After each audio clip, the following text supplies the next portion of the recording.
বেড়া বকরি গুলো নবীর বেতায় ব্যতীত হইয়া কান্না শুরু করে দিল। হযরত ওমর বলে, আবু বকর, আলী রে, আমি 100% কনফার্ম যেই বেড়া বকরি যার কান্না যার বেতায় ব্যতীত হইয়া গাছে মুখ লাগায় না, চোখ দিয়া পানি আনছে, সেটা আমার নবী ছাড়া আর কেউ হবে না, কেউ হবে না। আয় আমরা নবীর সন্ধান পাইছি, এতে কোনো সন্দেহ নাই। তিনজন সাহাবী গর্তের ভিতরে, পাহাড়ের ভিতরে একটা গর্ত, সেখানে গিয়া দেখে আল্লাহর হাবিব সেজদায় পড়িয়া উম্মতি উম্মতি বলে নবী কাঁদতেছে। নবীর এত কান্না দেইকা আবু বকর ডাক দেয়া বলে, নবী গো, মাথা মুবারক তুলেন, কান্দেন না। আমি আবু বকরের জীবনে যত ইবাদত বন্দেগী করছি, সব ইবাদত বন্দেগী আপনার এতিম উম্মতের জন্য আমি দিয়া দিলাম। এরপরও মাথা তুলেন, সুবহানাল্লাহ। আমার যুবক ভাইরা, এরপরও নবী মাথা মুবারক তুলে না, নবীর কান্না থামে না। হযরত আবু বকর বলেন, আমি দিয়া দিব। নবী মাথা তুলে না। হযরত ওমর বলে, নবী, আমি উমরের যত ইবাদত বন্দেগী আছে সব আপনার উম্মতের নামে লিখে দিলাম। মাথা তুলেন। নবী মাথা মুবারক তুলে না। এবার আলী বলেন, উমর রে, আবু বকর যতই চেষ্টা করেন কোনো কাজ হবে না, যতই কান্না কান্দেন কোনো কাজ হবে না। নবী মাথা তুলবে না। আজকে এই বিপদের সময় একমাত্র নবীর কলিজার টুকরা ফাতেমা ছাড়া নবী কোনোদিন মাথা তুলবে না। হযরত আলী সাহাবায়ে কেরামদেরকে লইয়া ফাতেমার দরজার সামনে গিয়া দাঁড়াইছে। হযরত আলীর চোখ দিয়া পানি। ফাতেমা বাহির হইয়া দেখে আলী কান্দে। হযরত ফাতেমা বলেন, আলী, আমার আর বোঝার বাকি নাই, তুমিও কান্দো। পর্দার আড়ালে উমরও কান্দে, আবু বকরও কান্দে রে। আমি বুঝতে পারছি বেঈমানের বাচ্চারা আমার বাবারে হত্যা করছে। আলী কেন কান্দস? হযরত আলী বলেন, ফাতেমা, আল্লাহর পয়গম্বরকে কেউ হত্যা করে নাই, পয়গম্বর জীবিত আছে। আমার নবী উম্মতের জন্য পাহাড়ের গুহার ভিতরে নবী কান্দে। বহুত চেষ্টা করলাম গো, পারলাম না। দৌড়াইয়া সাহাবায়ে কেরাম ফাতেমা, হাসান হুসাইন রাদিয়াল্লাহু তাআলা দুজনকে লইয়া গেল। গিয়া ফাতেমা বলেন, বাবা, সেজদার থেকে মাথা তুলেন। গোটা মদিনার মানুষ আপনার ব্যথায় ব্যথিত হইয়া কান্দে, ছোট ছোট বাচ্চারাও কান্দে, বেড়া বকরিরা পর্যন্ত আপনার ব্যথায় ব্যথিত হইয়া কান্দে। গোটা মদিনায় মানুষ পাগল পাগল পাগল হয়ে গেছে। 3 দিন ধরে আপনি নাই, পয়গম্বর। সবাই খালি বলে, নবী নাই, নবী নাই, নবী নাই। সবাই কান্দে। মাথা মুবারকটা তুলেন। আল্লাহর নবী বলেন, ফাতেমা রে, আমি মাথা তুলতে পারবো না। আমার আল্লাহর সঙ্গে আমার এখনো সিদ্ধান্ত চূড়ান্ত হয় নাই। আল্লাহর নবী কান্দে। ফাতেমা বলে, বাবা গো, আমি ফাতেমার জীবনের যত ইবাদত বন্দেগী আছে সব উম্মতকে দিয়া দিলাম। হাসান হুসাইন 3 দিন ধরে খায় না আপনার ব্যথায় ব্যথিত হইয়া। বাবা মাথা তুলেন। ফাতেমা এরপর নবী মাথা মুবারক তুলে না। ফাতেমা 2টা হাত তুলে আল্লাহর দরবারে কান্দে আর বলে, মালিক, আমার বাবা ছোট থেকে মা হারাইল, আমার বাবা বাবা হারাইল, আমার বাবা নির্যাতনের শিকার হইল। 13টা বছর এক চাটি আমার বাবা মার খাইল, কত রক্ত ঝরাইল। আল্লাহ, আজকে আমার বাবা 3 দিন ধরে উম্মতের ব্যথায় ব্যথিত হইয়া কান্দে। আর কত কান্দাইলে মালিক তুমি খুশি হইবা? আর আমার বাবারে কত কান্দাইবা? হযরত ফাতেমা যখন কান্না শুরু করলো, আল্লাহ ডাক দিয়া বলে, জিবরাইল রে, আমার বন্ধু যে দরখাস্ত নিয়ে মাঠে নামছে, বন্ধুর কান্নাও বরদাস্ত করতে পারি না। ফাতেমা কান্দা শুরু করছে। না আর বরদাস্ত করা যায় না। জিবরাইল যা বন্ধুরে সুসংবাদ জানায়া দে, বন্ধু যেন চোখের পানি না ছাড়ে। বন্ধুরে বল, বন্ধু যেন মাথা তুলে। বন্ধুর আন্দোলনের যে মেইন টার্গেট ছিল উম্মত, আমি আল্লাহ সব দাবি দাবা মেনে নিলাম বন্ধুরে মাথা তোলার জন্য। আমার যুবক ভাইরা, শুধু এই কথাটা বুঝাইতে চাই, নবী আমাদের জন্য কত রহমত, নবী আমাদের জন্য কত রহমত। তাওরাতের আলেম ঘোষণা দিল কোনো কিছু করার নাই। যদি এখন 99 বার 100 বারের মাথায় যদি আব্দুল্লাহর নাম আসে, তাহলে তারে কোরবানি করা ছাড়া আর কোনো মাসলা নাই। কিন্তু মহিলারা, যুবতী কন্যারা তরবারিটা হাতে লইয়া দাঁড়ায় আছে আব্দুল মুত্তালিবের উপরে রাগ কইরা, যে 99 না 99,000 বার হইল আমরা কিন্তু ছাড়ব না। 99 বার হইল, 99,000 বার হইল, আব্দুল্লাহরে জবাই করতে দিব না। এখন যা মনে চায় তা কর। এবার 100 বার লটারি যখন টান দিল, আল্লাহর কুদরতে উটের নাম উঠে আসছে। কতবারের সমান? 100 বার মানে 99 বার আব্দুল্লাহর নাম, আর একবার আসছে উটের নাম। সবাই খুশিতে আনন্দে লাফাইতেছে। যাক, একবার তো উঠছে, এখন 100 উট আল্লাহর রাস্তায় কুরবানি করছে। আব্দুল্লাহরে বাঁচাইয়া দিল, আব্দুল্লাহরে কুরবানি হতে দিল না। আব্দুল্লাহর বয়স বাড়তেছে, মেয়েরা তার প্রতি আকর্ষণ বাড়তেছে। রাস্তাঘাটে আব্দুল্লাহ যাইতে পারে না, মাইয়ারা ডিস্টার্ব করে, ইপটিজিং করে। এখন যেমন ফুলা ভানে মাইয়ারা ইপটিজিং করে না, তোমার হতা কানা দিই। এক মাইয়া স্কুলে যায়, তো 3টা পকাটে দেখবেন, এখানে হত্যান খারো, ওইখানে হত্যান খারো, সামনে তো যায় কিতা করে কিতা না, এটারই কয় ইপটিজিং না কিতা। এর চেয়ে আর বেশি বুঝি টুঝি না। রাস্তা দেয়া গেলে মাইয়ারা ডিস্টার্ব করে, হয় তোমার ভালোবাসি অথবা কুস্তাদ দেয় অথবা গিফট করে রাস্তাতে হারিতে হয়। এটা তো এটা না ইপটিজিং না, ফিটা তুলে দিরা, ফিটা উঠা দেয় না, ডিস্টার্ব করে, এটার নাম ইপটিজিং। তো এই ডিস্টার্ব করে কি আব্দুল্লাহ রাস্তা দিয়া গেলে মাইয়া ফানে কয়, আব্দুল্লাহ তোমার ভাই কয়জন? আব্দুল্লাহ কয়, আমার ভাই তো আমরা 10 জন। দেখছো নি 10 জন? যদি মনে করো তোমার বাপের সম্পত্তিটা বাক করে, ভাইবানি উদ্দুর ভাইবা, কিতা করবা এটা দিয়া? আমারে বিয়া করো, সব জ্বালামো, বাপের যা সম্পদ আছে। এরকম অফার দেয়। ওয়ারাকা বিন নাউফেল, যিনি সবচেয়ে বড় আলেম তাওরাতের, ওই তাওরাতের আলেমের মেয়ের নাম ছিল মরিয়ম। এই মরিয়ম ছিল এক বাবার এক মেয়ে, অঢাল সম্পত্তি। ওই মরিয়ম আব্দুল্লাহর প্রেমে পাগল হয়ে গেছে। আব্দুল্লাহরে দেখে মরিয়ম এত পাগল, এত পাগল, আব্দুল্লাহ যেখানে যায় মরিয়ম সেখানেই যায়। আব্দুল্লাহর রাস্তায় বলে, আব্দুল্লাহ রে, তোমার আব্বারে বলো না আমার সঙ্গে তোমার বিবাহ করায়া দিতে। আমি এক বাবার এক মেয়ে, সম্পত্তি যা পাবো সব তোমাকে লিখে দিব, কিন্তু তোমার বাবারে বলো আমার সঙ্গে তোমার যেন বিবাহ করায়া দেয়। নবীর বাবা আব্দুল্লাহ এত লাজুক, শরমে লজ্জায় উনি মাটির মধ্যে তাকায়া থাকতেন, বৈশা যাইতেন শরমে, এত লজ্জা পাইতেন। কিন্তু মেয়েরা রাস্তাঘাটে উনারে ডিস্টার্ব করত। ছেলে হইল একটা, বাকি সব ছেলেরা রয়ে গেছে, কিন্তু বিয়ার আলাপ যায় সব শুরুটার লেগে। আব্দুল মুত্তালিব পাগল হয়েছে, আরে ফুলা আমার একটা, বড়ডিরই বিয়া করেছি না, অকল বিয়ার আলাপ হয় হেতের লেগে। আব্দুল মুত্তালিব পড়ছে বিপদে। মানুষ তো মাইয়া লইয়া বিপদে পড়ে, ঠিক নেই? মাইয়া সুন্দর হইলে ফুলা মানে জ্বালায়, ডিল মারে, তে সালোর মধ্যে ডিল মারে, তে বাড়ির সামনে থেকে গান গায়, তে হে গানও নাই, কতটা করে না, তে মা বাবা বুঝে যে আমার মাইয়ারে ডিস্টার্ব করে, এটা বিয়া জ্বালান লাগবে তাড়াতাড়ি।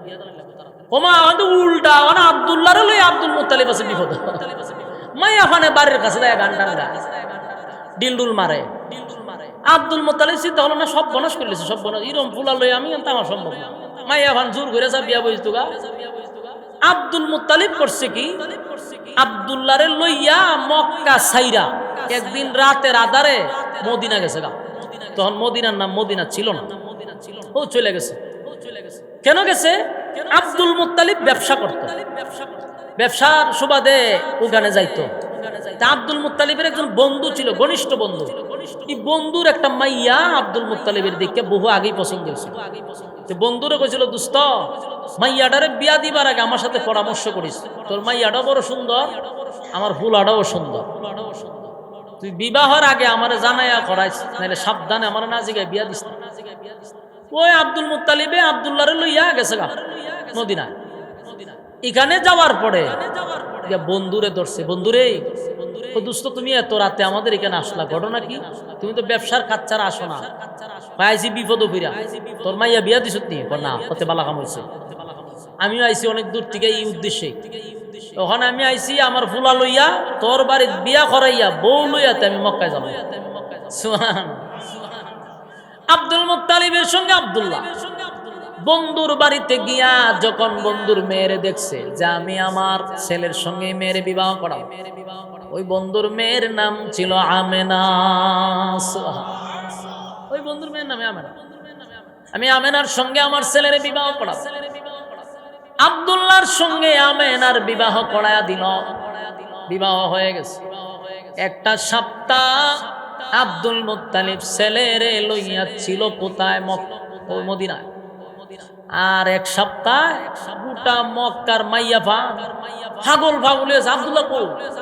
বাড়িতে আসে, আব্দুল্লাহ নাই। চতুর্দিকে তালাশ করে, কোথায় রে আব্দুল্লাহ, কোথায় আব্দুল্লাহ, কোথায়? পাগল পাগল হয়ে গেছে, আব্দুল্লাহরে পায় না। অন্যদিকে মরিয়ম তার টিম ছাড়ছে, কোথাও আব্দুল্লাহরে খুঁজে পাওয়া যায় না। মরিয়ম পাগল পাগল হয়ে গেছে, আব্দুল্লাহরে একটা সপ্তাহ ধরে দেখি না। আবার সন্দেহ লাগতেছে, আব্দুল মুত্তালিবকে আবার কুরবানি করে দিল, আব্দুল মুত্তালিবকেও পাওয়া যায় না। অন্যদিকে আব্দুল্লাহরেও পাওয়া যায় না। মরিয়ম পাগল পাগল পাগল পাগল হয়ে গেছে, কোথায় গেলে পাওয়া যাবে? এক সপ্তাহ পরে আব্দুল্লাহ এবং আমেনাকে নিয়ে আব্দুল মুত্তালিব মক্কায় চলে আসছে। যেই মাত্র মক্কায় আসলো, আব্দুল্লাহ একদিন পরে বাড়ির থেকে বাহির হইছে। মরিয়ম হঠাৎ করে বাড়ির থেকে তাকায়া দেখে আব্দুল্লাহ রাস্তা দিয়ে আসতেছে। মরিয়ম পাগল পাগল পাগল হইয়া দৌড়াইয়া আব্দুল্লাহর কাছে গেছে। আব্দুল্লাহর কাছে গিয়া বলতে লাগলো, আব্দুল্লাহ তোমারে পাগল পাগল হইয়া তালাশ করি, কোথায়? যেই মাত্র মরিয়ম নবীর বাবা আব্দুল্লাহর চেহারার দিকে তাকাইছে, ভালো করে তাকাইছে, মরিয়ম একটা চিৎকার দিয়া বেহুশ হইয়া মাটিতে পড়ে গেছে। কথা কি বুঝতেছেন? মরিয়ম একটা চিৎকার দিয়া মাটিতে পড়ে গেল। আব্দুল্লাহ চিন্তায় পড়ে গেল, যেই মরিয়ম আসলে পরে আমারে ঘরে নে খাবার দেয়, আমার সঙ্গে কথা বলে, আজকে আমারে দেখে এমন চিৎকার মেরে জাগাতেই বেহুশ হয়ে গেল। ঘটনা মরিয়মের হুঁশ ফিরে আসছে। তাকায়া দে আব্দুল্লাহ পাশে বসা। আব্দুল্লাহ বলে, মরিয়ম আমারে দেখা তুমি এমন ভাবে চিৎকার দিয়া বেহুশ হয়ে গেল, ঘটনা কি? মরিয়ম আবার তাকায় আরেকটা চিৎকার মেরে বলে, আব্দুল্লাহ রে, খানা একা আবার কসম করে বল, সত্যি করে বলবে আব্দুল্লাহ তুই কি বিবাহ করছ রে? আব্দুল্লাহ সত্য করে বল। আব্দুল্লাহ কয়, হ আমি তো বিবাহ করছি। বিবাহ করার পরে কি তোমার বিবির সঙ্গে তোমার টাকা হইছে? বলে হ থাকছে। আর সাথে সাথে মরিয়ম চিৎকার দিয়ে বেহুশ হয়, হুশ হয়, বেহুশ হয়, হুশ হয়, পাগল হয়ে গেছে। চিৎকার দিয়ে বলে, আব্দুল্লাহ আয় আব্দুল্লাহ, মক্কার মধ্যে সবচেয়ে সম্ভ্রান্ত পরিবারের ধনী ঘরের মেয়ে হইলাম আমি। আব্দুল্লাহ রে, তোমার রূপ দেখে আমি পাগল হই নাই, তোমার রূপ দেখে আমি পাগল হই নাই। আব্দুল্লাহ তোমারে কিছু কথা বলি শোনো।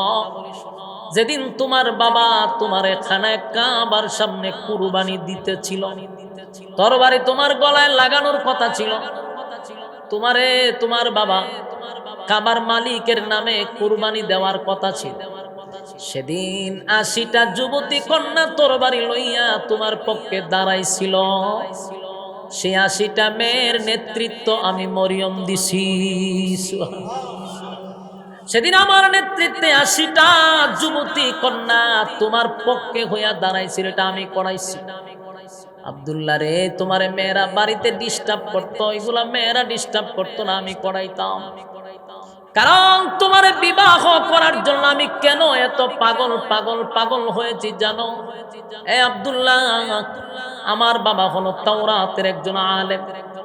আমার বাবা তাওরাত কিতাব রিসার্চ করে, তাই মাঝে মাঝে মাঝে মাঝে মাঝে আমিও একটু তাওরাত পড়ি, তাওরাত রিসার্চ করার চেষ্টা করি। একদিন তাওরাত পড়তে গিয়া দেখি প্রতিটা পৃষ্ঠায় পৃষ্ঠায় একজন নবীর নাম লেখা, উনি হলেন মুহাম্মদ সাল্লাল্লাহু। এই মুহাম্মদ নাম দেখে প্রতি পৃষ্ঠায় পৃষ্ঠায় যখন আমি এই নামটা আমার নজরে পড়ল রে, আমি আমার বাবাকে জিজ্ঞাসা করলাম, বাবা এই নামটা কেন প্রতি পৃষ্ঠায় পৃষ্ঠায় তাওরাতের মধ্যে পাওয়া যায়? আমার বাবা আমারে বলল, মাগো উনি আখিরি জামানার একজন পয়গম্বর, উনি অচিরেই আমাদের মধ্যে আসবে, অচিরেই আমাদের মধ্যে উনি আসবে। উনি আখিরি জামানার পয়গম্বর, সমস্ত নবী কুলের সম্রাট। আল্লাহ যারে বানানোর কারণে পৃথিবীটারে সুন্দর করে, আমি তোমার কাছে বিবাহ বসতে চাইছিলাম আব্দুল্লাহ, কিন্তু আমি দেখা বেহুশ হয়ে গেলাম, কারণ তোমার চেহারার মধ্যে সেই নূর আমি আর দেখতে পাই না। কারণ এটা তখনই চলে যাবে যখন তুমি বিবাহ করবা, তোমার স্ত্রীর সঙ্গে তুমি রাত কাটাইবা। তোমরা যখন স্বামী স্ত্রী একত্রিত হবা তখনই নূর চলে যাবে, ওই বিবি যার কাছে তুমি বিবাহ করছো তার গর্বে চলে যাবে। আমি তাকায়া দেখি মুহাম্মদী নূর আমার কাছে আর ভাসে না। আমি কনফার্ম তুমি বিবাহ করছো। আব্দুল্লাহ স্বীকার করলো, মরিয়ম আমি বিবাহ করছি। মরিয়ম চিৎকার দেয় আর তনাদ করতে লাগলো, হায় আফসোস, হায় আফসোস, আমার কেন জন্ম হলো রে, আমি কত ব্যর্থ। এত আশায় এতদিন আমি যার আশায় যার আকাঙ্ক্ষায় স্বপ্ন দেখছিলাম, কত স্বপ্ন দেখছি, কত আশা ছিল পৃথিবীর শ্রেষ্ঠ মা হব, আজকে আমার চোখের সামনে আব্দুল্লাহ বিবাহ করে ফেলল। আর চিৎকার দিয়া বলে, আব্দুল্লাহ আমিও ওয়াদা দিলাম রে, আমিও ওয়াদা দিলাম। এ আব্দুল্লাহ শুন, এই পৃথিবীতে আমি যতদিন বেঁচে থাকব আর কোনোদিন আমি বিবাহ বসব না, কোন স্বামী আমি গ্রহণ করব না। মুহাম্মদের মা হতে পারলাম না, আমার এই গর্বে আর কোন সন্তান আমি নিব না। সেদিন থেকে প্রতিজ্ঞা করলো। আর মরিয়ম চিৎকার দেয়, কান্দে। অন্যদিকে আব্দুল্লাহ আশ্চর্য হয়ে গেল, যেই মেয়েটা আমার দেখলে পাগল পাগল হয়ে আসতো, খাইতে দিত, কথা বলতো, আজকে আমার দেখে আসে বেহুশ হয়ে গেল। যুবক ভাইরা, অন্যদিকে আমেনার গর্বে সেই মুহাম্মদের নূর চলে গেল। আম্মা জান আমেনা যেদিন ওনার গর্বে রাসূলে আরবি সাল্লাল্লাহু আলাইহি সাল্লাম 6 মাস হয়ে গেল, আল্লাহ রাব্বুল আলামিন আমার নবীর বাবাকে দুনিয়া থেকে আল্লাহ বিদায় করে দিল। কথা কি বুঝতেছেন? বিদায় করে দিল। স্বাভাবিকভাবে মৃত্যু হয় না। কেমনে হয়েছে ঘটনাটা বলি। আমেনার বাড়ি কোথায়? শ্বশুর বাড়িতে গেছে বিবিরে লইয়া। 6 মাস চলতেছে, বিবিরে লইয়া মদিনায় গেছে। রাস্তার মধ্যে আব্দুল্লাহ মারা গেল। সেখানে আব্দুল্লাহকে দাফন কাফন করা হলো, মাটি দিয়া দিল। আমেনা এখন স্বামী হারাইল। আব্দুল মুত্তালিব নিজের সন্তান হারাইয়া পাগলের মতো হয়ে গেল। আমার সন্তানটা দুনিয়া থেকে বিদায় হয়ে গেল, সন্তানের মুখটা দেখেও যেতে পারল না। যুবক বালক চলে গেল। আব্দুল্লাহ এবার আমেনা একা ঘরের মধ্যে, তাকে কোথাও বাহির হয় না। চিন্তা করেন, পয়গম্বর দুনিয়াতে আসার কিছু মাস আগে আব্দুল মুত্তালিব একদিন রাসূলের দাদি, মানে আব্দুল মুত্তালিবের বউ রাসূলের দাদি জিজ্ঞাসা করলো, আমার ছেলের বউ তো বিধবা, স্বামী নাই, আমার ছেলের বউয়ের স্বামী নাই, বিধবা, হামেলা অবস্থায় আছে, কিন্তু আমার কাছে মানুষ বিচার দেয়, আমার লজ্জা লাগে। আমার ছেলের বউ যখন পানি আনতে কূপের কাছে যায়, অন্যান্য মানুষরা বলে আমেনা কি এমন সেন্ট, কি এমন পারফিউম ব্যবহার করে, কি এমন আতর ব্যবহার করে, তার গ্রানে এলাকা যেন মোহিত হয়ে যায়। এত সুগ্রাণ কোথা থেকে আসে? মানুষ বিভিন্ন কথা বলতে লাগলো, উনি তো বিধবা, এত গ্রাণ কোথা থেকে পায়, এত পারফিউম কোথায়? আমেনার শাশুড়ি রাসূলের দাদি বললেন, মাগো তোমার শ্বশুর হইল গিয়া মক্কার একজন সর্দার, তোমার শ্বশুরের কিন্তু মান সম্মান আছে, তোমার শ্বশুরে মানুষ ইজ্জত দেয়, এমন কাজ করো না যেন তোমার শ্বশুরের সম্মান নষ্ট না হয়। আমেনা বলল, মা আমি কি করলাম? বলে, মা তোমার শরীরে এত গ্রাণ, বিধবা নারীর শরীরে এত গ্রাণ দিলে তো মানুষ আকৃষ্ট হয়। আমেনা বুঝতে পারলো, মাগো আমি আপনার কাছে বলার দরকার ছিল, বলি নাই, তাই তো সমস্যা হয়েছে। শাশুড়িকে হাতে ধরে নিয়ে গেল গোসলখানায়, নিয়ে বলল, গোসলখানায় যাচ্ছেন গ্রান পাননি? বলো, হ, গ্রানে তো মোহিত হয়ে গেছে, সুগ্রানে। মা আপনার দাঁড়ায় থাকেন। আমেনা থুতু ফলাইছে, থুতু থেকে মেশকাম্বরের গ্রান। ডাক দিয়ে বলল, মাগো আপনারা যা ভাবতেছেন বিষয়টা এমন না। আমি কোথায় পাবো সুগন্ধি, কোথায় পাবো? কে আমারে এনে দিবে? আমি কোথায় পাবো? আমার স্বামী নাই, কে আমারে এই সুগন্ধি দিবে? আমি দুনিয়ার কোনো সুগন্ধি ব্যবহার করি না। আমার যে সুগন্ধি বাহির হয়, মা, এটা আমার পেট থেকে আসতেছে, এটা আমার পেট থেকে সুগন্ধি আসে গো, দুনিয়ার কোনো সুগন্ধি না। আমি তুতু ফালাইলে গ্রান বাহির হয়, রাস্তা দিয়া হাঁটলে গ্রান বাহির হয়, গোসলখানায় গোসল করলে গ্রান বাহির হয়। মা, এটা আমার পেট থেকে আসে, এটা দুনিয়ার কোনো আতর না। আমি না বুঝতে পারলাম, পেটে যে সন্তান আছে সাধারণ নয় রে, দুনিয়ার আসার আগেই ঘ্রাণে মুখরিত হয়ে গেল। আমার যুবক ভাইয়েরা, পয়গম্বর দুনিয়াতে আসার আগেই শুরু হয়ে গেল রহমত। আমেনা বলেন, আমি পানি আনতে গেলে মানুষ বালতির মধ্যে রশি লাগাইয়া কূপ থেকে টাইনা টাইনা পানি তুলতে হয়, কিন্তু আমেনা যখন কূপের কাছে যায়, কূপের পানি উপরের দিকে চলে আসে। রশি দিয়া পানি আনতে হয় না, পানি নিচ থেকে অটোমেটিক উপরে উঠে যায়। এটা আমার নবী আসার আগেই মুজিজা। এবার পয়গম্বর দুনিয়াতে আসলো। যেদিন দুনিয়াতে আসবে, আম্মা জান আমেনা বলেন, পৃথিবীর যত মা আছে রে, কোনো মা বলতে পারবে না বাচ্চা পেটে নেওয়ার পরে তার কষ্ট হয় নাই। পৃথিবীর এমন কোনো মাই কথা বলতে পারবে না, প্রত্যেকটা মার কষ্ট হয়, কিন্তু একমাত্র আমেনা বলেন, আমার ছেলে পেটে আসার পরে আমার কোনো কষ্ট হয় নাই, আমি বুঝিও নাই, তারও ভাই নাই। সুবহানাল্লাহ। যেই মাত্র দুনিয়া আসছে, সুগ্রানে যেন মুখরিত হয়ে গেছে। যুবক ভাইরা আমার, শুধু তাই নয়, কথা কই না, শুধু তাই না, আমেনা বলেন, আমি তাকায়া দেখি গ্রানে গড়টা যেন একেবারে মোহিত হয়ে গেছে। শুধু এখানেই শেষ না, পৃথিবীতে আসার সময় মানুষ ব্লেড কেছিল বইতে হয়, কেন জানেননি? নার খাটত। আম্মা জানা আমেনা বলেন, আমি দেখি আমার ছেলের নারও খাড়া লাগে নাই, অটোমেটিক আল্লাহ যেন কুদরতি ডাক্তার দিয়া খাইটা দিছে। সুবহানাল্লাহ। মানুষ পয়সা দেখে পানি নিয়ে গোসল করাবে, ময়লা পরিষ্কার করবে, রক্ত পরিষ্কার করবে, কিন্তু আমেনা বলেন, আমি দেখি আমার ছেলেরে যেন কে গোসল করাইয়া পাঠাইছে। পয়গম্বর ছিল রহমত। দুনিয়াতে আসার পরে গোটা পৃথিবীটা যেন আনন্দে লাফাইতেছিল, আসমান জমিন খুশি, সূর্য চন্দ্র খুশি, এই ফেরেশতা কুল খুশি। আল্লাহ বলেন, আমার বন্ধু আসার কারণে সমস্ত ফেরেশতাদেরকে আজকে আনন্দ করার জন্য আমি ছুটি দিয়া দিলাম। নবী আসার কারণে সবাই খুশি।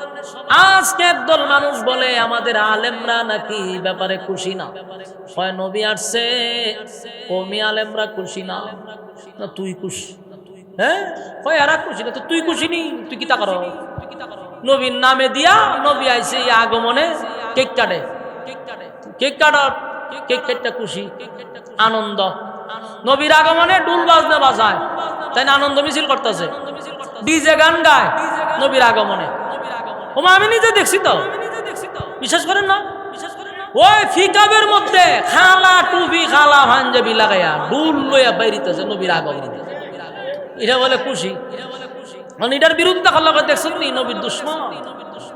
তুই হারাম কাজ করতেছ, দিলাম বাধা, হয় এটা নবীর দুশ্মন। মানুষকে কি পরিমাণ ব্ল্যাকমেইল করে দেখছেন? হয় এরা নবী দেখতারা না। নবী আসার পরে কি আল্লাহ কইছে ডুল বাজনা বন্ডগুলা মানুষটা এইভাবে আস্তে করে সরায়, দেখছো নি নবীর আগমনে খুশি না। অথচ আমরা এইভাবে বলি নবীর আগমনে আমি কেন? আসমান জমিন সূর্য চন্দ্র গ্রহ নক্ষত্র সবাই তো খুশি, কথা হয় না? ফেরেশতা কুল খুশি, সমস্ত সৃষ্টি জগৎ নবীর আগমনে খুশি। আল্লাহ জিবরাইলে পাঠাইছে, পাঠাইয়া রাসূলকে কিছু সময়ের জন্য নিয়ে গেছে। কই নিয়ে গেল? বলে আসমান জমিন সূর্য চন্দ্র আল্লাহর সৃষ্টি জগতের সাথে নবীরে পরিচয় করাই দিছে। নেক্সট টাইমে যেন সৃষ্টি জগৎ বলতে না পারে ওনারা আমরা চিনি না, তাই আল্লাহ আগেই পরিচয় করাইয়া দিছে। এটা আমার বন্ধু, ভালো করে চিনা রাখো। সুবহানাল্লাহ। চিনাইছে নবী আসছে দুনিয়ায়, আসার পরে 40টা বছর পর্যন্ত মক্কায় ছিল। কত বছর?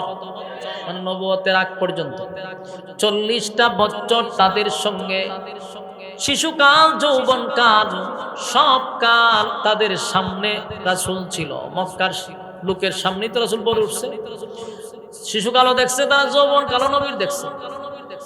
40টা বছর নবী উঠা বসা করছে। একটা মানুষ মক্কার একটা বারো বলতে পারে নাই এই মুহাম্মদ কারোর সঙ্গে বেয়াদবি করছে। সুবহানাল্লাহ। কারোর সঙ্গে চোখ রাঙায়া কথা বলছে, কাউর সাথে কোনোদিন নবী মিথ্যাও বলে নাই, মিথ্যা বলার বাহানাটুকু নবী করে নাই। কথা কি বুঝতেছেন? আল্লাহ বলে 40 বছর নবীকে আমি চুপ রাখলাম, আদেশ করে নাই, নবী নিষেধ করে নাই। সবার কাছে নবীর জনপ্রিয়তা, সবাই নবীরে ভালোবাসে। আবু লাহাব বা নবীর এত বিরোধিতা করছে, কিন্তু সেই আবু লাহাব নবীর আগমনে তার আঙ্গুলের ইশারায় বান্দি আজাদ করে দিছে। আবু লাহাব নবীর প্রতি এত খুশি, আবু লাহাবের 2 ছেলেরে নবীর 2 মেয়ে দিয়ে বিয়া করাইছে। কথা বুঝতেছেন? আবু লাহাব শুধু চাচা ছিল না, মানুষের কাছে আবু লাহাব গর্ব করত, মুহাম্মদ আমার বাতিজা, আমার বাতিজা। মানুষের কাছে বুক হাত দিয়ে কইতো এটা আমার বাতিজা, আমার ভাইয়ের বংশ ধরে রাখবে। আমার ভাই চলে গেছে কিন্তু ভাইয়ের বংশ ঠিক আছে। এইভাবে গর্ব করত, মুহাম্মদ আমার বাতিজা, আমার বাতিজা। কিন্তু যেদিন আল্লাহর পয়গম্বর বলল লা ইলাহা ইল্লাল্লাহু মুহাম্মাদুর রাসূলুল্লাহ সাল্লাল্লাহু আলাইহি, এই কথা বলার সাথে সাথে যে আবু লাহাব মুখে তাপা দিয়ে কইতো আমার বাতিজা, আমার অহংকার, আমার গর্ব, আমার ভাইয়ের সন্তান, এইভাবে গর্ব করত সেই আবু লাহাব নবীরে বলে মুহাম্মদ তুমি ধ্বংস হও। এই জন্য বুঝে আমরা রাঞ্চ সারাটা দিন মার গেল আমরা, এই জন্য বুঝে আমরা একত্রিত করছি। অথচ এর আগে 2 মাইয়ারে বিয়া করেছে রাসূলের, 2 মেয়েরে 2 ছেলের সাথে বিয়াও করে নিছে, এত সম্পর্ক। কিন্তু এখন বিরুদ্ধে গেছে, এমন বিরুদ্ধে গেছে নবীর বিরোধিতা ছাড়া তার ফেডের বাতাস হবে না। চিন্তা করছে? আবু লাহাব কয় আমার 2 ছেলেরে বিয়া করে, 2 রাসূলের 2 মেয়েরে তালাকও দিয়ে দিছে। নাউজুবিল্লাহ, বাড়ি দিয়ে হবে আমার শত্রুর সাথে শত্রুর মেয়ে দিয়া সংসার করাইতাম না, তালাক দিলাইছে। এমন বিরোধিতা শুরু করলো। 40 বছর পরে কালেমার দাওয়াত দিল, বিরোধিতা শুরু করলো। আমার নবী কালেমার দাওয়াত দিল 3 বছর লুকাইয়া, 3 বছর কালেমার দাওয়াত দিল লুকিয়ে লুকিয়ে দাওয়াত দিছে। বাকি 40 বছর নবী সুন্দর আচরণ দেখে মানুষ ওনার ভক্ত। কিন্তু কালেমার দাওয়াত দেওয়ার পরে কিছু মানুষ নবীর বিরোধিতা, লুকিয়ে দাওয়াত দিল বিরোধিতা, প্রকাশ্যে দাওয়াত শুরু করলো, নির্যাতন নিপীড়ন শুরু হইল, সর্বদিক দিয়া নিপীড়ন নির্যাতন।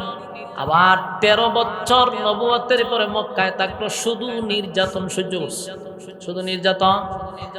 কোনদিন নবী প্রতিবাদ করে নাই।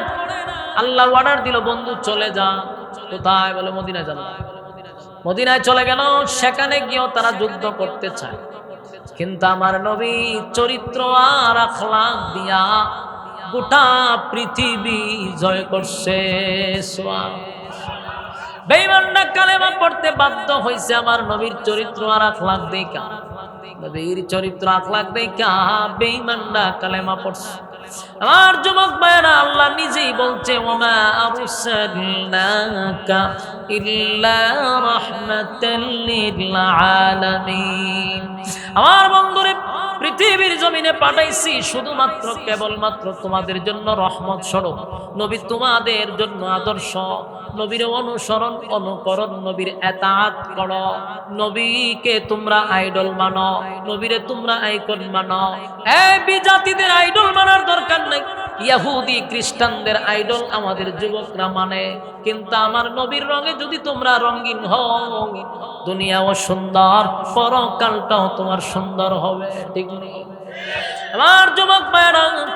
এখন আসুন, বেঈমানের জন্য নবী রহমত কেমনে? বেঈমানের জন্য নবী রহমত, এটা বিশ্বাস হয়? বেঈমানের জন্য নবী রহমত কিভাবে হলো? কারণ দুনিয়াতে যেই পরিমাণ আকাম কোকাম হয়, দুনিয়াতে যেই পরিমাণ গুনাহের প্রতিযোগিতা হয়, এ যুবক ভাইরা, অন্যান্য নবীদের যুগে গুনাহ করলে আল্লাহ জাগাত গজব দিয়ে মেরে নিত। কথা বুঝতেছেন? গুনাহ হইছে আল্লাহ গজব দিয়া সব ধ্বংস করে দিত। কিন্তু আমাদের নবীর উম্মতরা এত গুনাহ করে রে, গজব দিয়া মারে না। কেন জানেননি? আমার নবীর দুয়ার বরকতে আল্লাহর নবী একদিন দোয়া করছে, মালিক, দুনিয়া থেকে যখন আমি বিদায় হয়ে যাব, আমার পরে আর কোন নবী রাসূল আসবে না। আল্লাহ নবুয়তের দরজায় আপনি তালা মারে দিছেন।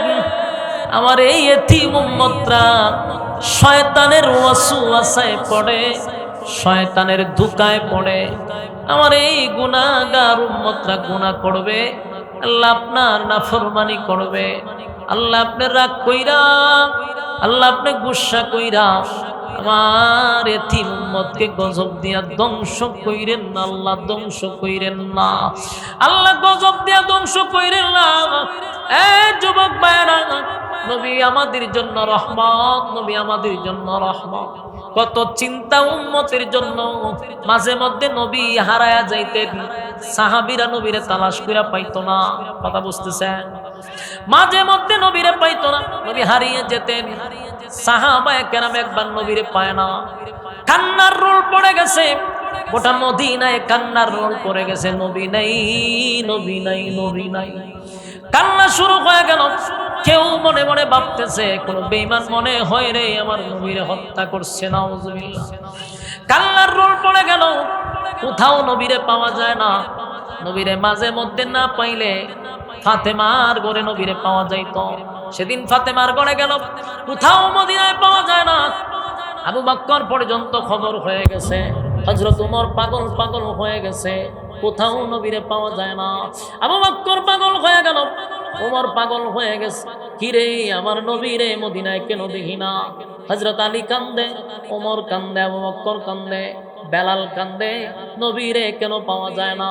আম্মা জান অন্যদিকে আয়েশা সিদ্দিকা রাদিয়াল্লাহু তাআলা আনহা আবু বকরকে ডাক দেয়া বলেন, বাবা আপনারা মেহেরবানি করে পয়গম্বরকে তালাশ করুন, পয়গম্বরকে তালাশ করে বাহির করুন। অন্যদিকে ফাতেমা আলীকে বলল, আলী যাও আমার বাবাকে তালাশ করে নিয়ে আসো। এবার হযরত ওমর, হযরত আবু বকর, হযরত আলী তিনজন বাহির হইছে। তিনজন একত্রিত হইয়া মদিনার অলিতে গলিতে নবীরে তালাশ করতেছিল, কোথাও নবীরে পাওয়া যায় না। 3 দিন হয়ে গেল রে, আমার নবীরে পাওয়া যায় না। এবার তালাশ করতে করতে করতে কোথাও যখন পায় না, তারা আশ্চর্য হইয়া চতুর্দিকে যারে পায় তারা জিজ্ঞাসা করে।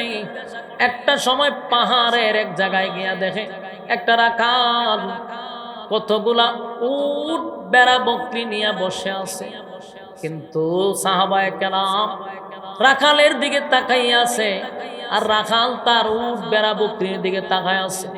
তার আশ্চর্য হইয়া দেখে যেই মাঠে রাখাল উট বেড়া বকরি দিছে খাওয়ার জন্য, একটা বেড়া বকরিও গাছে মুখ লাগাইল না।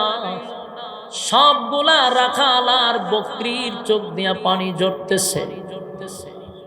যুবক ভাইরা দৌড়াইয়া হযরত ওমর গিয়া বলে, রাখাল রে, আমার নবী মুহাম্মদ রে দেখছ? রাখাল কয়, মুহাম্মদকে আমি চিনি না। তোমার এখানে কতক্ষণ ধরে এখানে আসো? রাখাল বলে, আপনারা আপনাদের মুহাম্মদকে তালাশ করতেছেন আর আমি আশ্চর্য হয়ে গেছি। আজকে 3টা দিন ধরে এই আমার বেড়া বকরি গাছে মুহুই লাগায় না, শুধু ওই একটা কূপের ভিতরে তাকাইয়া, একটা কুহার ভিতরে তাকাইয়া, গর্তের ভিতরে তাকাইয়া আমার বেড়া বকরিটা অজরে কাঁদতেছে। আমি চিন্তিত আছি, আমার মালিক রে আমি গিয়া কে বুঝ দিব? যদি বেড়া বকরি মারা যায় আমার চাকরিও যাইব, আমারে মারে লেগে। তাই আমি বেতায় ব্যতীত হইয়া কান্দি। হযরত ওমর জিজ্ঞাসা করে, তোমার বেড়া বকরি কেন খাবার খায় না, কেন কান্দে? বলে, আজকে 3টা দিন ধরে এই গর্তের ভিতরে একটা লোক টানা 3 দিন ধরে কান্না শুরু করছে। তার বেতায় ব্যতীত হইয়া এই আমার বেড়া বকরি পর্যন্ত কান্দে, গাছে মুখ লাগায় না। আমার যুবক ভাইয়েরা, বনের পশুরা পর্যন্ত নবীরে চিনল গো। আমার নবীরে বেড়া বকরি পর্যন্ত চিনল। মানুষ হইয়া আমরা নবীরে চিনতে পারলাম না। আবু জাহেল মানুষ ছিল, নবীরে চিনে নাই। আবু লাহাব মানুষ ছিল, নবীরে চিনতে পারল না। কথা কোন ঠিক নেই। বনের পশু চিনল যারে, চিনল না হায় মানুষ তারে। বনের পশু চিনল যারে, চিনল না হায় মানুষ তারে।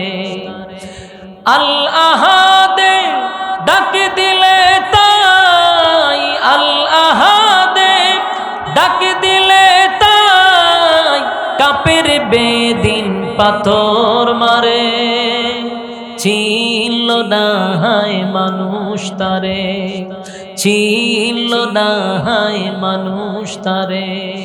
বনের পশু চিনল যারে, চিনল না হায় মানুষ তারে। আবু জাহেল বেড়া মন্দ কাজে ছিল সেরা।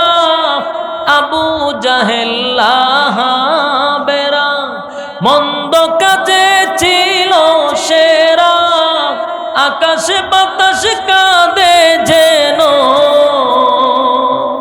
আকাশ বাতাস কাঁদে যেন, তাদের হাজার অনাচারে। চিনল না হায় মানুষ তারে, চিনল না হায় মানুষ তারে। ঠিক নেই? হ্যাঁ, আওয়াজটা ঠিক নেই? পাগলে বলে দেই যে তারা, বিটে মাটি করে চারা।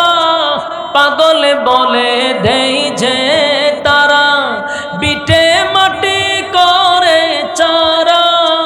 নানা রকম দেয় অপবাদ, নানা রকম দেয় অপবাদ, লাঞ্ছনা দেয় বারে বারে। চিনল না হায় মানুষ তারে, চিনল না হায় মানুষ তারে। বনের পশু চিনল যারে, চিনল না হায় মানুষ তারে। ঠিক নেই? হ্যাঁ, বেড়া বকরি গুলা নবীর বেতায় ব্যতীত হইয়া কান্না শুরু করে দিল। হযরত ওমর বলে, আবু বকর, আলী রে, আমি 100% কনফার্ম যেই বেড়া বকরি যার কান্না, যার বেতায় ব্যতীত হইয়া গাছে মুখ লাগায় না, চোখ দিয়া পানি আনছে, সেটা আমার নবী ছাড়া আর কেউ হবে না, কেউ হবে না। আয় আমরা নবীর সন্ধান পাইছি, এতে কোনো সন্দেহ নাই। তিনজন সাহাবী গর্তের ভিতরে, পাহাড়ের ভিতরে একটা গর্ত, সেখানে গিয়া দেখে আল্লাহর হাবিব সেজদায় পড়িয়া উম্মতি উম্মতি বলে নবী কাঁদতেছে। নবীর এত কান্না দেইকা আবু বকর ডাক দেয়া বলে, নবী গো, মাথা মুবারক তুলেন, কান্দেন না। আমি আবু বকরের জীবনে যত ইবাদত বন্দেগী করছি, সব ইবাদত বন্দেগী আপনার এতিম উম্মতের জন্য আমি দিয়া দিলাম, এরপরও মাথা তুলেন। সুবহানাল্লাহ। আমার যুবক ভাইরা, এরপর নবী মাথা মুবারক তুলে না, নবীর কান্না থামে না। হযরত আবু বকর বলেন, আমি দিয়া দিব। নবী মাথা তুলে না। হযরত ওমর বলে, নবী আমি উমরের যত ইবাদত বন্দেগী আছে সব আপনার উম্মতের নামে লিখে দিলাম। মাথা তুলেন। নবী মাথা মুবারক তুলে না। এবার আলী বলেন, উমর রে, আবু বকর যতই চেষ্টা করেন কোনো কাজ হবে না, যতই কান্না কান্দেন কোনো কাজ হবে না, নবী মাথা তুলবে না। আজকে এই বিপদের সময় একমাত্র নবীর কলিজার টুকরা ফাতেমা ছাড়া নবী কোনোদিন মাথা তুলবে না। হযরত আলী সাহাবায়ে কেরামদেরকে লইয়া ফাতেমার দরজার সামনে গিয়া দাঁড়াইছে। হযরত আলীর চোখ দিয়া পানি, ফাতেমা বাহির হইয়া দেখে আলী কান্দে। হযরত ফাতেমা বলেন, আলী আমার আর বোঝার বাকি নাই, তুমিও কান্দো। পর্দার আড়ালে উমরও কান্দে, আবু বকরও কান্দে রে। আমি বুঝতে পারছি বেঈমানের বাচ্চারা আমার বাবারে হত্যা করছে। আলী কেন কান্দস? হযরত আলী বলেন, ফাতেমা আল্লাহর পয়গম্বরকে কেউ হত্যা করে নাই, পয়গম্বর জীবিত আছে। আমার নবী উম্মতের জন্য পাহাড়ের গুহার ভিতরে নবী কান্দে। বহুত চেষ্টা করলাম গো, পারলাম না। দৌড়াইয়া সাহাবায়ে কেরাম ফাতেমা হাসান হুসাইন রাদিয়াল্লাহু তাআলা দুজনকে লইয়া গেল। গিয়া ফাতেমা বলেন, বাবা সেজদার থেকে মাথা তুলেন। গোটা মদিনার মানুষ আপনার ব্যথায় ব্যথিত হইয়া কান্দে, ছোট ছোট বাচ্চারাও কান্দে, বেড়া বকরিরা পর্যন্ত আপনার ব্যথায় ব্যথিত হইয়া কান্দে। গোটা মদিনায় মানুষ পাগল পাগল পাগল হয়ে গেছে। 3 দিন ধরে আপনি নাই, পয়গম্বর সবাই খালি বলে নবী নাই, নবী নাই, নবী নাই, সবাই কান্দে। মাথা মুবারকটা তুলেন। আল্লাহর নবী বলেন, ফাতেমা রে, আমি মাথা তুলতে পারবো না। আমার আল্লাহর সঙ্গে আমার এখনো সিদ্ধান্ত চূড়ান্ত হয় নাই। আল্লাহর নবী কান্দে। ফাতেমা বলে, বাবা গো, আমি ফাতেমার জীবনের যত ইবাদত বন্দেগী আছে সব উম্মতকে দিয়া দিলাম। হাসান হুসাইন 3 দিন ধরে খায় না আপনার ব্যথায় ব্যথিত হইয়া। বাবা মাথা তুলেন। ফাতেমা এরপর নবী মাথা মুবারক তুলে না। ফাতেমা 2টা হাত তুলে আল্লাহর দরবারে কান্দে আর বলে, মালিক আমার বাবা ছোট থেকে মা হারাইল, আমার বাবা বাবা হারাইল, আমার বাবা নির্যাতনের শিকার হইল, 13টা বছর এক চাটি আমার বাবা মার খাইল, কত রক্ত ঝরাইল। আল্লাহ আজকে আমার বাবা 3 দিন ধরে উম্মতের ব্যথায় ব্যথিত হইয়া কান্দে। আর কত কান্দাইলে মালিক তুমি খুশি হইবা? আর আমার বাবারে কত কান্দাইবা? হযরত ফাতেমা যখন কান্না শুরু করলো, আল্লাহ ডাক দিয়া বলে, জিবরাইল রে, আমার বন্ধু যে দরখাস্ত নিয়ে মাঠে নামছে, বন্ধুর কান্নাও বরদাস্ত করতে পারি না। ফাতেমা কান্দা শুরু করছে, না আর বরদাস্ত করা যায় না। জিবরাইল যা বন্ধুরে সুসংবাদ জানায়া দে, বন্ধু যেন চোখের পানি না ছাড়ে, বন্ধুরে বল বন্ধু যেন মাথা তুলে। বন্ধুর আন্দোলনের যে মেইন টার্গেট ছিল উম্মত, আমি আল্লাহ সব দাবি দাবা মেনে নিলাম বন্ধুরে মাথা তোলার জন্য।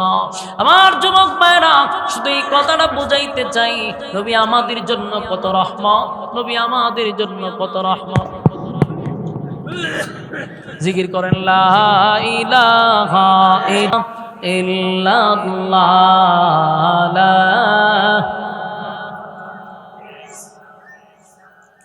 লা ইলাহা ইল্লাল্লাহ।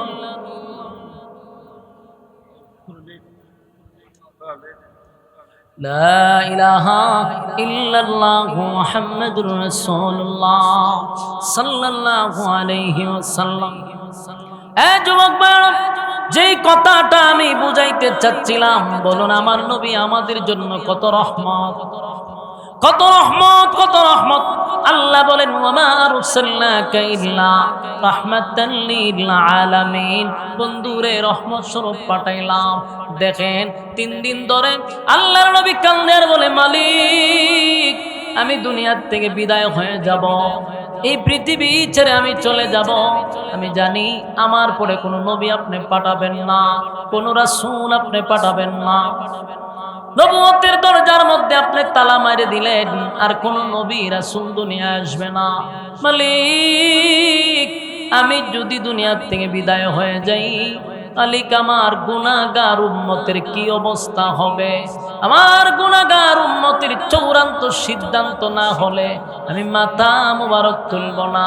আল্লাহ তখন বন্ধুরে সান্ত্বনা দিয়া বলে, বন্ধু কেন্দেন না, ওয়াদা দিলাম আপনার গুনাহগার উম্মতরা গুনাহ করলে পড়ে আমি আল্লাহ একসাথে রাগ করে সব উম্মতকে ধ্বংস করে দিব না। এই কারণে আজকে ইহুদি বলেন আর যত বিধর্মীরা বলেন, মুসলমান বলেন, এত অন্যায়, এত অপরাধ করার পরেও, এত গুনাহ করার পরেও, এত পাপাচার করার পরেও আমার মালিক আমাদেরকে ধ্বংস করে দেয় না। কথা কন। আপনারা লড়াচড়া করতেছেন কেন? 5 মিনিট বসেন, এতক্ষণ বসেন আর 2 মিনিট বইতে পারবেন, মন লড়েন না। মনোযোগ দিয়ে শুনেন। তাহলে বলুন, এই যে নবী রহমত হওয়ার কারণে বেঈমানরা গুনাহ করে, বেঈমানরা গুনাহ করে, বেঈমানরা নাফরমানি করে, এমনকি আল্লাহর কোরআন পর্যন্ত পায়ের নিচে রাইখা বেডাগিরির সাথে বলে, আমার টেকার কিনা কোরআন আমি পায়ের নিচে রাখবো। এটা কি আমেরিকায় ঘটনা করছে? কথা হয় না। বাংলাদেশে 96% মুসলমানের দেশে নর্থ সাউথ ইউনিভার্সিটির একটা ছেলে নিজের টাকা দিয়ে কোরআন কিনিয়া পায়ের নিচে রাখা বেডাগিরি করে আর কয়, আমার টাকা দা কিনছি, আমার পায়ের নিচে রাখবো, কে বাধা দিবে?